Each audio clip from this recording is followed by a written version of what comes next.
ভাবি, ওই যে ওই ভাবির বাসার থেকে আসলাম আপনার বাসা বেড়াইতে। হ্যাঁ, এই যে সকালবেলা ঘুম থেকে উঠছি, ওইটা ওই যে আপনার বাসার একটু আশেপাশে দেখলাম। এই কিছু মনে করেন সেরা মাইয়া হাত ধরে লেদা লেদা করে যাচ্ছে। ওইটা কি আপনার মেয়ে? ও, আপনার মেয়ে না? না, কি সব জঘন্য! একের হাতে হাত রাইখা কিভাবে যাইতেছে! বাবা রে বাবা, কি যে বলেন না ভাবি! আমার মেয়ে এত পদ্মাশীল। হ্যাঁ, আমার মেয়েকে আমি রুমের ভিতর থেকে বাইরে বেড়াইতে দেই না। সব সময় পড়াশোনার উপরে থাকে, কোনো ধরনের ফাইজলামো আমি করতে দেই না। কোরআন শিব এই রমজান মাসে মনে করেন 4 খতম দিয়ে দিল। আল্লাহ জানেন না, আমার মেয়েরে কোনো আমি একদম ফাইজলামো জুটামো টামো করতে দেই না। আমার মেয়ে একদম সলিড সলিড।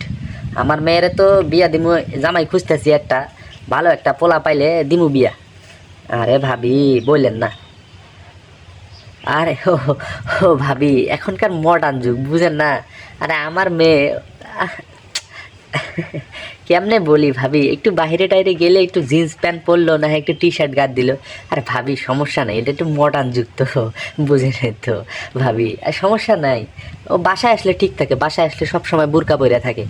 বাইরে গেলে একটু জিন্স প্যান্ট পরে, টপস পরে, ওটা ব্যাপার না। হ্যাঁ, বাসায় আসলে আমি আবার আমার মেয়েরে একদম পদ্মাশীল, কোনো ধরনের বাইরে যাইতে দিই না।